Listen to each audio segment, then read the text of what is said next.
Welcome to Consulting Mastery, where we help B2B consultants master the business of consulting. I'm Carrie. And I'm Ahmed. Join us as we explore the art of delivering outstanding client value, earning a higher income, and thriving in today's marketplace. Let's talk about how to package your services. If you're delivering consulting professional services and you want to get some insight in how to best approach the exercise of packaging and inevitably pricing your services, this episode's for you. If you're looking for help with marketing, lead gen, positioning, packaging, pricing, kind of do it all, go to 90daypipeline.com/talk, chat with our team, see if there's a fit, 90daypipeline.com/talk. I've got a hot take on packaging. Tell me. And here's my odd of you to have a hot take, but I'm ready for it. Yeah. Can you believe it? I have an opinion.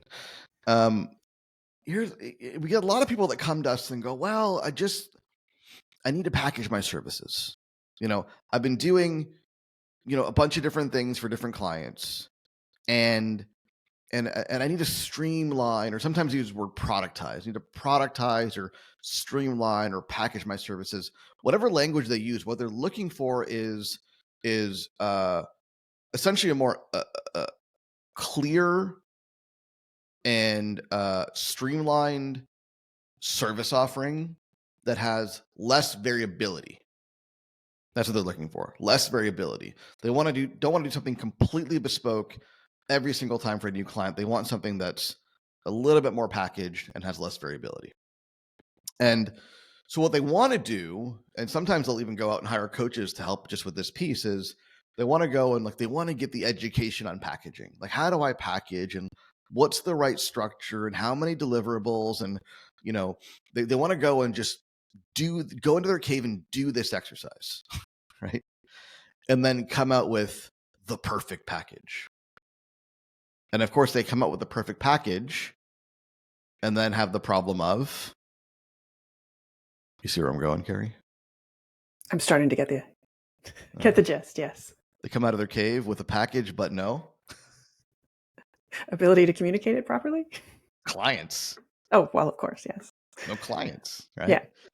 And the thing I try to communicate to people, in terms of solving this problem, is I get it, and we're big believers in packaging, and we have a whole methodology around it called the results mechanism. But packaging is best done and best accomplished in a live deal making environment. Okay. Why is that? Well, first of all, who are you packaging for? The issue with this exercise that a lot of people like to go through is, if you don't have a customer that you're framing the thing for, that you have in mind, that you're building a package for, then who are you building it for? You're building it for yourself, ultimately, right? Like you're making assumptions on what the market wants and needs, and then building something accordingly. And so you may end up with a package that you're happy with, but that clients don't want to buy. What's interesting, I find when people ask this question, some of them, not all, they're not approaching the packaging from the perspective of finding the clients and making the sale. They start way back in delivery, right? They build out a thing that they think makes sense, and then they try to shoehorn it into some kind of marketing message that they think is going to land, hopefully, with somebody that needs the thing that they have. Yeah. And what we're talking about is very different than that. And it's an ongoing refrain, right? Which is listen to your prospects, listen to your customers, hear what they need, pay attention, all of those things that we keep circling back around. But when building your service, I would argue that it's not more important in any other timeline or any other component of your business than we are actually pulling it together and getting super clear on what the outcome is going to be. And so that takes a bit of a mental shift, right? Especially for operators, especially for people who are deep in fulfillment. This question usually comes right after I've had X number of clients. I've done, so many engagements. Now I'm at a place where I'm starting to see some similarities. I'm starting to see the themes that flow through. And now I want to pull it together. But if you don't make the jump and think about it from the perspective of how does it draw people in, then yeah, all you're doing is making your, personal view a little bit fancier and more polished, but certainly not something that's going to be more effective or efficient when you're talking to potential clients. Yeah, because clients don't buy services; they buy No. solutions to their problems.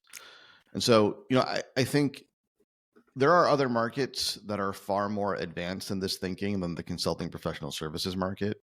You know, we've certainly borrowed a lot from the kind of lean startup methodology that was a fairly new and exciting methodology 10-15 years ago. Maybe now it's kind of commonplace if you're building like a tech startup, but the big idea was pre-lean startup, the way you built the tech product is you'd hire a bunch of coders to build a product, right? You spend whatever it would be, 6 figures or more, building a software product of some sort. And then you'd go hire some marketers to figure out how to sell it. And it was like two distinct processes. You had product development goes first, and then you had customer development was second. And this is how a lot of consultants think. I want to go develop my offer, package my offer, and then I'll figure out how to sell it. Two distinct processes, one after the other, perfectly sequential. And the lean startup methodology, championed by the few people whose names I forget now, basically said, let's run those side by side, because the big risk to your tech startup or software company, in their case, is not that you can't build a product. Like, you can hire coders and build a product. That's not the risk.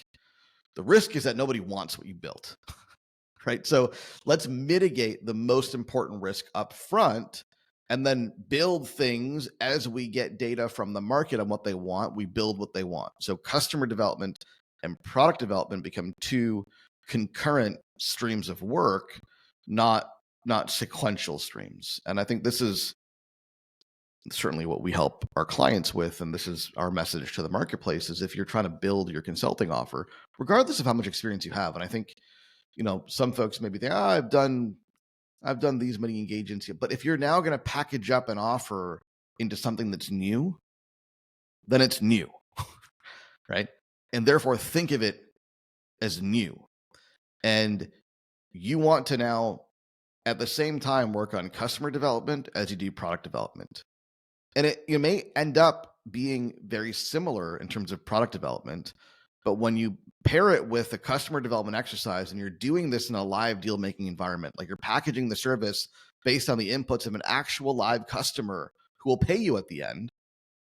Not only do you get someone to pay you at the end, which is nice, but also you pretty much guarantee that the thing that you're building is something that customers will actually want, because you have an example of a real live breathing customer who not only wants it, but is collaboratively working with you on developing it.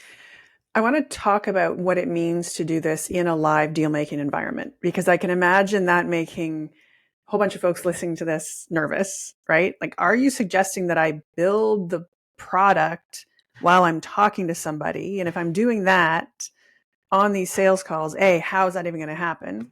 And B, how does that help me get to this, more kind of consistent, clear, concise articulation of what the package is? So let's talk a little bit about what it means to do this, because I think the language you use, which is do it in a live deal making environment, is different than do it while you're closing a deal.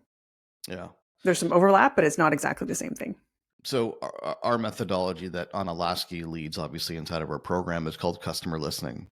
And the big idea behind customer listening is that when you are introducing a new offer or a new product into the market, or any new version of what you previously sold, what you want to do before you build anything is go and conduct a small round of interviews with ideal customers and prospects. And the goal of those interviews is not to push anything on them or sell them anything or pitch them anything or even have any preconceived notions about what they want. The goal of those interviews is strictly to understand what's the market's need, what's their problem, what's their pain point, what's their challenge, what are they doing about it, What options do they like? What don't they like? Where's their pain? Where's their frustration? And it's important to do this without any kind of offer or solution on the table, because we don't want to frame them. It's not about framing them. This is about getting the truth from them. And then what happens is you do a round of conversations, and there's going to be a handful of prospects or clients who actually do need your help and are a good fit for you. And then you put forth to them, well, this may be something I can help you with if you're interested in, co-developing and collaborating on a solution, because I'd love to help you solve this problem. And you seem like a really good partner to work with, right? And there's a bit of an early adopter message in there, right? And if you're familiar with the product adoption lifecycle, the people that go first on any offer are called the early adopters, right? And then you have, and I'm generalizing, there's the innovators, et cetera, but let's just generalize and say the people that go first are the early adopters. The people that go next are the mass market. And the mass market's like the biggest chunk of the market, but the mass market only goes after the early adopters go. They want to see evidence from the early adopters that this is something worth doing. So the early adopters are the ones who are in line for the new Apple phone, waiting for hours to get that first shot at the phone. And then they're making YouTube reviews and talking to their friends about it and whatnot. Like, everyone's got a friend that gets the phone first, right? And then if you're a mass market or a laggard, you're waiting for the friend to give you their opinion before you decide if it's worth doing it yourself. So same thing here. When you take a new offer to the market, what you're looking for is not the mass market, because they don't go first. You're looking for early adopters. And early adopters love to be part of the process. They love to be engaged in the early stages of the development of a solution because they feel ownership of it. And they end up being the ones who become the best case studies because they're so committed to the outcome and to partnering and collaborating with you.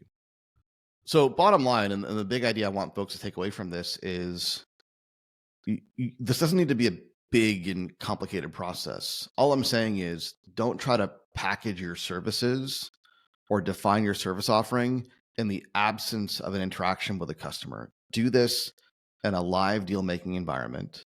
Do this with the right prospect in mind, and use them to give you the data that you need to inform the packaging and the structure of your solution or your service offering. And what you'll end up with is a client, at least, and hopefully an offer or a solution that now you've pretty much guaranteed is relevant to the marketplace, because you've taken customers' needs into the equation from the very beginning.